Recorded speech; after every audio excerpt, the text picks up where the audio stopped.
নমস্কার বন্ধুরা, medicine in চ্যানেলে জানাই আপনাদেরকে স্বাগতম। বন্ধুরা, আজ জেডেক্স এসএফ সিরাপের কাজ এবং পার্শ্ব প্রতিক্রিয়া নিয়ে বিস্তারিত আলোচনা করব। তাই ভিডিওটি শেষ অবধি অবশ্যই দেখবেন এবং চ্যানেলে নতুন হয়ে থাকলে চ্যানেলটিকে সাবস্ক্রাইব করে নেবেন, যাতে ওষুধ সম্পর্কে সঠিক তথ্য সবার আগে আপনারা পেয়ে যান। জেডেক্স এসএফ সিরাপ এটি তৈরি করেছে ডক্টর রেডিস ল্যাবরেটরিজ লিমিটেড। এটি যে উপাদান দিয়ে তৈরি করা হয়েছে তা হলো ডেক্সট্রোমেথরফান হাইড্রোব্রোমাইড 10 mg এবং ক্লোরফেনারামাইন মেলিয়েট 2 mg। এটি 100 ml বোতলে পাওয়া যায়।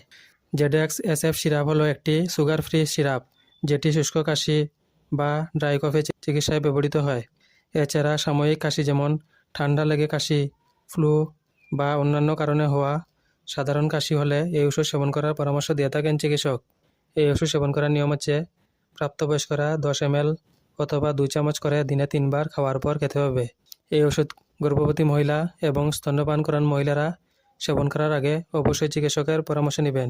এই ওষুধ সেবনে সাধারণ কিছু পার্শ্ব প্রতিক্রিয়া দেখাইতে পারে, তা হলো ঘুম ঘুম ভাব, মাথা ঘোরা এবং বমির ভাব। যদি এরকম সমস্যা দেখা দেয় তাহলে ওষুধ সেবন বন্ধ করে অবশ্যই চিকিৎসকের পরামর্শ নেবেন। বন্ধুরা, ভিডিও ভালো লেগে থাকলে লাইক, কমেন্ট, শেয়ার অবশ্যই করবেন। ধন্যবাদ।